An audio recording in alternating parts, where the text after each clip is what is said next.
Very good afternoon to all my dear friends. Welcome to my YouTube channel, The Business World. I hope all of you are doing good. We are already done with the part 1 and part 2 of the chapter 1, which is Nature and Significance of Management, class 12. Today we are going to cover two broad topics of the same chapter, which is the part 3rd of this chapter, that is the importance and functions of management. First of all, we will discuss about the importance of the management. So the very first importance is it helps in achieving the group goals. See, as we all know that in a particular organization there are so many people who are working together, fine, but all these people are not working individually. All of them are working in an integration in a group with each other. So management helps all these individual person by motivating them to achieve a particular goal of an organization, and in this way management helps in achieving the group goals. So in the most simple way we can understand this first importance of management with the help of this chart. So management actually motivate the employees who are working in the organization as a group to achieve the group goal. And obviously जब organization के अंदर सभी लोग मिलकर काम कर रहे हैं तो group goal क्या होगा? Organization के goal को achieve करना. Now we will move on further to the second importance of management, that is management is important to increase efficiency. When we are discussing about the term efficiency, हम लोगों ने बोला था efficiency का मतलब क्या होता है? Optimum utilization of resources. Fine, यही हमने डिस्कस किया था.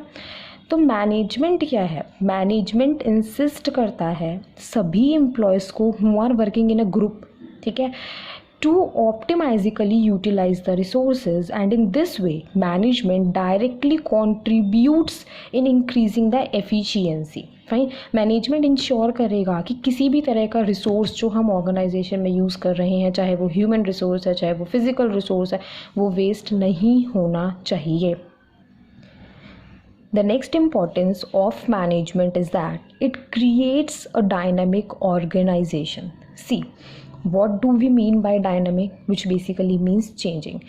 ये चीज़ हमें क्लियरली स्टेट करती है कि ऑर्गेनाइजेशन डायनामिक होती है, चाहे big organization, small organization, irrespective of the nature of the organization, हर टाइप की ऑर्गेनाइजेशन इज़ डायनामिक. जब हम बात कर रहे हैं डायनामिक की, हम क्या कहना चाहते हैं कि एक्सटर्नल एनवायरनमेंट में चेंजेस आएंगे, उसके हिसाब से हमारी ऑर्गेनाइजेशन के इंटरनल एनवायरनमेंट में भी चेंज आएगा. जैसे हमने कल एक एग्जाम्पल डिस्कस किया था. लेट्स सपोज कि मैं कार्गो जीन्स मैन्युफैक्चर कर रही हूँ. अब मुझे कस्टमर ने डिमांड करी कि हमें तो कार्गो जीन्स जो है वो नहीं, बल्कि हमें जॉगर्स चाहिए. कार्गो जीन्स की फॉर्म में हम लोगों को जॉगर्स चाहिए. तो क्या मैं अपने कस्टमर्स को मना कर दूंगी कि नहीं, मैं नहीं मैन्युफैक्चर कर रही? नहीं, मैं क्या करूंगी, external environment that is customers की डिमांड में चेंज आया, उसके हिसाब से मैं अपनी ऑर्गेनाइजेशन के अंदर चेंज लेकर आऊँगी. As we all know that employees are a part of an organization. जब भी ऑर्गेनाइजेशन में कोई चेंज आता है, एम्प्लॉयज़ एक बहुत बड़ा नो करते हैं. रीज़न बीइंग, उन्हें ये लगता है कि ऑर्गेनाइजेशन के अंदर चेंज आने लगा तो क्या पता हम लोगों के लिए बेनिफिशियल होगा या नहीं, हमें उससे प्रॉफिट होगा या नहीं. और इसको हम बहुत एक अच्छे एग्जाम्पल से समझ सकते हैं. एज वी ऑल नो कि human being is becoming a slave of technology. Organisations भी ऑनलाइन वर्क के ऊपर, या हम कह सकते हैं कंप्यूटराइज्ड वर्क के ऊपर फोकस करती हैं. तो कहीं ना कहीं एम्प्लॉयज़ को ये डर होता है कि जब ऑर्गेनाइजेशन के अंदर ये चेंज आएगा कि वो कंप्यूटर के थ्रू वर्क करना स्टार्ट करेंगे तो ऑर्गेनाइजेशन में वो कंप्यूटराइजेशन हमें रिप्लेस करेगा. तो मैनेजमेंट की एक इम्पॉर्टेंस ये है कि वो इन एम्प्लॉयज़ को ये बताता है कि ऑर्गेनाइजेशन में आने वाला change will be beneficial for you. देखो, कंप्यूटराइजेशन आया, एम्प्लॉयज़ को लगा organization will replace us. Management employees को बताएगा, ठीक है, मैनेजमेंट जो है वो एम्प्लॉयज़ को बताएगा कि कंप्यूटराइजेशन से आप काम भी तो जल्दी कर सकते हो, और जब आप काम जल्दी करोगे तो आपकी इफ़ेक्टिवनेस इम्प्रूव होगी. काम अगर आप कंप्यूटर के थ्रू जल्दी कर सकते हो तो जितना काम आप आज कर पा रहे हो उससे ज़्यादा काम आप कंप्यूटर की हेल्प से कर पाओगे. Computer will not be able to replace you but it will help you to increase your effectiveness. Fine. So management is very important to motivate the employee to accept any change which is coming in the organization. The next importance of management is it helps in achieving personal objectives. देखो, organisation का तो एक objective है ही है, मुझे profits maximise करने हैं, मुझे लॉन्ग टर्म सर्वाइवल करना है, मुझे ग्रो करना है, मुझे ज़्यादा से ज़्यादा प्रोड्यूस करना है. पर क्या आपको लगता है कि ऑर्गेनाइजेशन में एम्प्लॉयज़ सिर्फ इन्हीं के ऑब्जेक्टिव्स के लिए वर्क कर रहे हैं? नहीं, एम्प्लॉयज़ अपने ऑब्जेक्टिव्स के लिए भी वर्क करता है.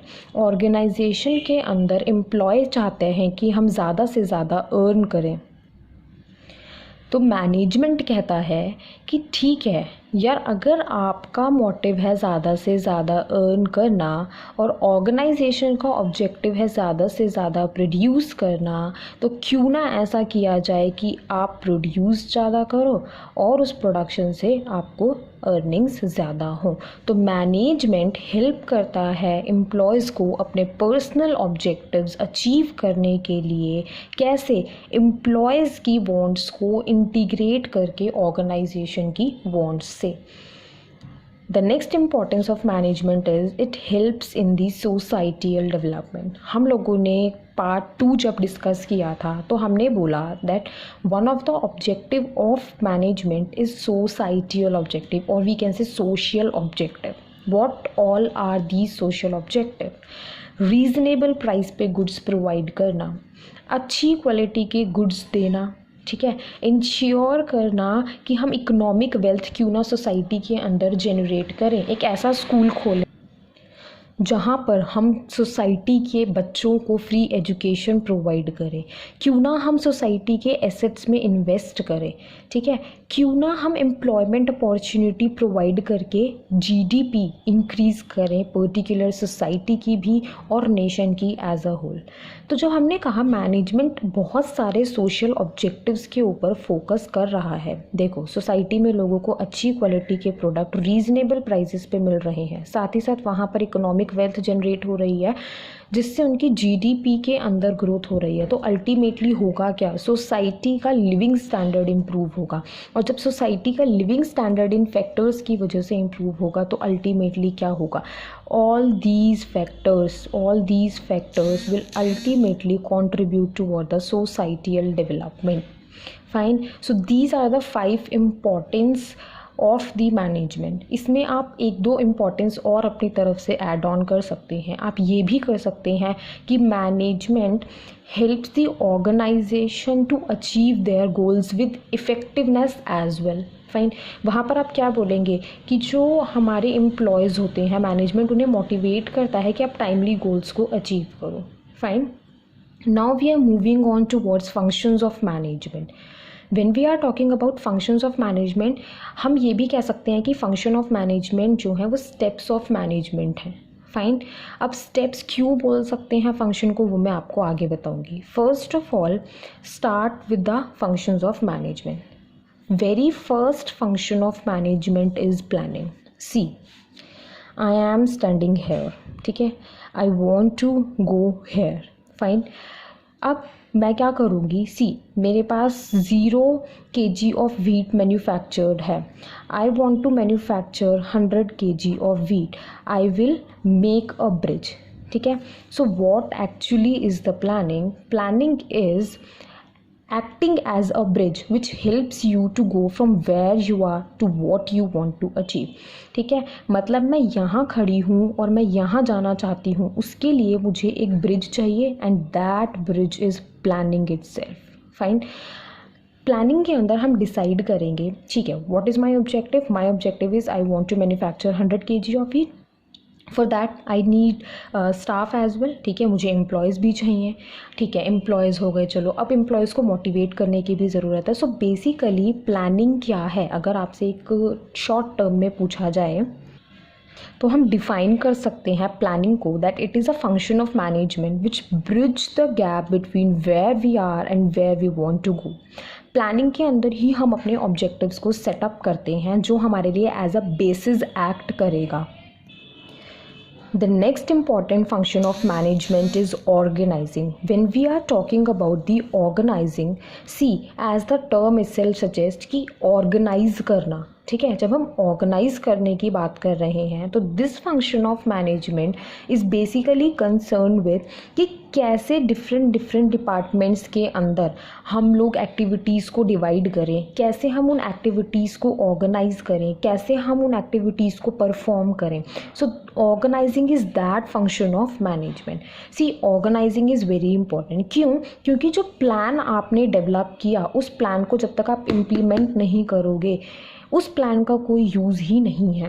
इसीलिए प्लानिंग के बाद ऑर्गेनाइजिंग बहुत इंपॉर्टेंट है, बिकॉज ऑर्गेनाइजिंग वो स्टेप है जो आपको हेल्प करता है आपके डेवलप्ड प्लान को इम्प्लीमेंट करने के लिए, जो हेल्प करता है आपकी एक्टिविटीज़ को ऑर्गेनाइज करने के लिए, जो हेल्प करता है आपको ये देखने के लिए कि कैसे डिफरेंट डिपार्टमेंट्स में हम काम को डिवाइड कर सकते हैं। The next important function of management is staffing. Staff क्या होता है? ऑर्गेनाइजेशन के एम्प्लॉयज़। सी, मान लो आपके ऑर्गेनाइजेशन में एक एम्प्लॉय है जिसने MBA करी हुई है, एक एम्प्लॉय ऐसा है जो सेल्स के अंदर एक्सपर्ट है।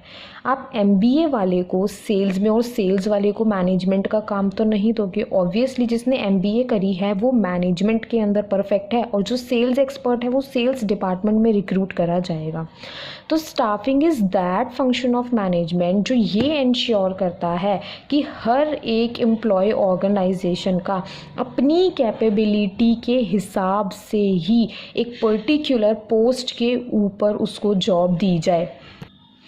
अलॉन्ग विद दैट हम स्टाफिंग फंक्शन की जब बात करते हैं तो हम फोकस करते हैं कि हम एम्प्लॉयज़ को कॉन्टीन्यूअस ट्रेनिंग प्रोवाइड करें। ट्रेनिंग क्या होगा? ट्रेनिंग से अल्टीमेटली एफिशिएंसी और इफ़ेक्टिवनेस इम्प्रूव होगी। हम ये इंश्योर करते हैं यहाँ पे कि एडिक्वेट रेम्यूनरेशन पे किया जाए। देखो, जब तक एडिक्वेट रेम्यूनरेशन नहीं दोगे, कंपटीशन बहुत है, एम्प्लॉय आपकी ऑर्गेनाइजेशन छोड़कर दूसरी में जाने में बिल्कुल भी नहीं शर्माएगा।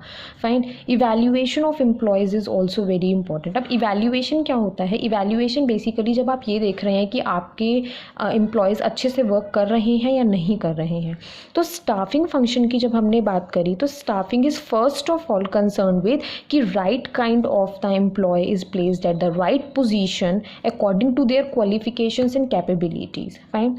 Secondly, it is concerned with the training, development, remuneration, evaluation, and when I say etc., it also include various other functions like ensuring कि हम एक proper record अपने employees का maintain कर भी रखें।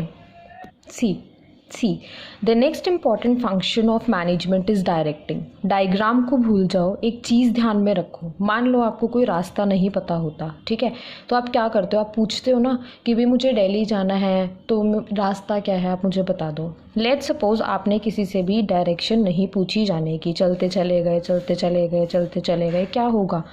अपने गोल तक नहीं पहुंच पाओगे। दिल्ली जाना था, पता चलेगा कहीं और ही पहुंच गए। सेकेंडली, पेट्रोल वेस्ट करा, मतलब एफिशिएंसी ख़राब हो गई सारी की सारी। क्यों? क्योंकि रिसोर्सेज वेस्ट हो गए। थर्डली, इफ़ेक्टिवनेस तो ज़ीरो रही, पहुंचना जहां था वहां पे टाइम पे पहुंचोगे भी नहीं, ठीक है, पहले गलत जगह चले जाओगे, फिर वहां से पूछ के वापस आओगे। तो ऑर्गेनाइजेशन के अंदर भी जितने एम्प्लॉयज़ काम कर रहे हैं, अगर बॉस उनको डायरेक्ट नहीं करेगा कि आपको क्या करना है, कैसे करना है, कब करना है, तब तक ऑर्गेनाइजेशन के अंदर एफिशिएंसी, इफ़ेक्टिवनेस और ऑर्गेनाइजेशन के गोल्स अचीव नहीं हो सकते। इसलिए directing is also very important function of management, क्योंकि डायरेक्टिंग कहता है बॉस से कि अपने एम्प्लॉयज़ को डायरेक्ट करो कि उन्हें क्या करना है। यहाँ पर boss act as a guide for the employees which ultimately help an organisation to achieve their goals on time. Effectiveness और एफिशिएंसी मेंटेन करने में भी हेल्प करेगा। The last function of management is controlling. Fine. See, मेरा goal था मैं 6 pencils को manufacture करना चाहती हूँ इन अ वीक, बट मैंने मैन्युफैक्चर कितनी करी, 4 पेंसिल्स को मैन्युफैक्चर किया एक वीक के अंदर। अब एक्चुअली हुआ क्या, मेरा गोल तो था 6 को मैन्युफैक्चर करना इन अ 1 वीक, बट मैंने किए कितने, 4 मैन्युफैक्चर करी। ठीक है, व्हाट आई एक्चुअली डिड, मैंने मैन्युफैक्चर करे 4 पेंसिल्स। नाउ अब कहीं ना कहीं हमें पता चल रहा है कि जब हमें 6 करनी थी और मैन्युफैक्चर 4 हुई, तो अल्टीमेटली है क्या, परफॉर्मेंस के अंदर कहीं ना कहीं डेविएशन है। अगर हम डेविएशन को इन अ सिंपल टर्म समझना चाहें तो एक तरीके से पाथ से भटक गए हम। हमारा पाथ तो क्या था, ये था, पर हमने अचीव क्या किया, ये किया, तो हमारी परफॉर्मेंस में डेविएशन आया। अब उसके बहुत सारे रीजंस हो सकते हैं। हो सकता है कि रॉ मटेरियल अवेलेबल नहीं था, हो सकता है एम्प्लॉयज़ ने बातें मारी, हो सकता है कि बॉस जो था वो उतना इन्फ्लुएंस नहीं कर पाया कि वो अपना 100% परफॉर्मेंस दे पाएँ। तो इस डेविएशन को अवॉइड करने के लिए controlling is very important, because controlling ensure करता है कि ऑर्गेनाइजेशन का हर एम्प्लॉय, हर टास्क जो है वो जिस मैनर में हम लोगों ने डिसाइड किया है उसी मैनर के अंदर कंडक्ट किया जाए। कंट्रोलिंग इम्पॉर्टेंट है किस लिए, क्योंकि हमें एक फॉलो अप करना है। जब हम बात कर रहे हैं फॉलो अप की, हम बात कर रहे हैं कॉन्टीन्यूअस विजिलेंस की। ऑब्वियसली एक एक्टिविटी चल रही है, जब आप उसका फॉलो अप करेंगे, अगर उसमें डेविएशंस हैं तो आपको पता चलेगा कि वो डेविएशंस क्यों आए, what all are the reasons, और आप एफर्ट्स कर पाएंगे कि नेक्स्ट टाइम वो डेविएशंस रिपीट ना हो। So 5 most important functions of the management are planning, organising, staffing, directing and controlling. See, जो हमने 5 फंक्शंस बोले थे मैनेजमेंट के, वही मैनेजमेंट के स्टेप्स भी हैं। सी, हम लोगों ने समझा कि प्लानिंग वो फंक्शन है मैनेजमेंट का जिसमें हमने ऑब्जेक्टिव सेटअप किए और उनको अचीव करने के लिए हमने एक ब्रिज बनाया। जब प्लान डेवलप हुआ तो हमने ऑर्गेनाइजिंग करा, ऑर्गेनाइजेशन एक्टिविटी को परफॉर्म करा, ताकि हम क्या करें, सभी एक्टिविटीज़ अपने ऑब्जेक्टिव्स को अचीव करने के लिए डिफरेंट डिपार्टमेंट्स के अंदर हम लोग डिवाइड कर पाएँ। फाइन, हमने एक्टिविटीज़ को डिवाइड करने के बाद स्टाफिंग एक्टिविटी को परफॉर्म किया, जहाँ पर हमने इंश्योर किया कि हम एम्प्लॉयज़ को रिक्रूट करें, राइट पोजीशन पे राइट काइंड ऑफ एम्प्लॉय अपनी क्वालिफिकेशन और कैपेबिलिटी के हिसाब से ही अपॉइंट किया जाए। हमने इंश्योर किया ट्रेनिंग हो, डेवलपमेंट हो, करेक्ट रेम्यूनरेशन पे किया जाए, उनकी वैल्यूएशन हो, एट्सेट्रा। जब हमने स्टाफ को अपॉइंट किया तो हमने कहा कि बॉस के लिए ज़रूरी है कि वो गाइड करे, मोटिवेट करे, मतलब डायरेक्टिंग फंक्शन परफॉर्म करे, जिससे कि एम्प्लॉयज़ को वो डायरेक्ट कर पाए कि उन्हें एक्चुअली करना क्या है। लास्ट में हम लोगों ने कहा कंट्रोलिंग ज़रूरी है फॉलो अप परफॉर्म करने के लिए। सी, हम इन्हें स्टेप्स क्यों कह रहे हैं, देखो, जब तक ऑब्जेक्टिव्स नहीं होंगे तब तक आप एक्टिविटीज़ को कैसे क्लासीफाई करो। जब डिफरेंट डिपार्टमेंट्स ही नहीं होंगे तो एम्प्लॉयज़ कहाँ रिक्रूट करोगे, जब एम्प्लॉयज़ ही नहीं होंगे तो गाइड कैसे करोगे, और जब गाइड एक्टिविटी परफॉर्म नहीं करनी तो फॉलो अप किसका करोगे। इसीलिए ये सभी स्टेप्स एक सीक्वेंस के अंदर चलते हैं, और प्लानिंग के अंदर क्योंकि हम ऑब्जेक्टिव सेटअप करते हैं, इसीलिए हम प्लानिंग को स्टेप 1, इसको स्टेप 2, स्टाफिंग को स्टेप 3, डायरेक्टिंग को स्टेप 4 एंड कंट्रोलिंग को हम स्टेप 5 की तरह रिगार्ड करते हैं। Planning act as a basis for all the other functions of management. जब तक प्लानिंग नहीं होगी, जब तक एक ऑब्जेक्टिव नहीं होगा, उस ऑब्जेक्टिव को अचीव करने के लिए ब्रिज नहीं होगा, तब तक बाकी कोई भी फंक्शन मैनेजमेंट का परफॉर्म नहीं हो सकता है। होपफुली आपको मेरी आज की वीडियो पसंद आई होगी। अगर आपको मेरी वीडियो पसंद आए तो लाइक, शेयर और सब्सक्राइब ज़रूर करें। Thank you all.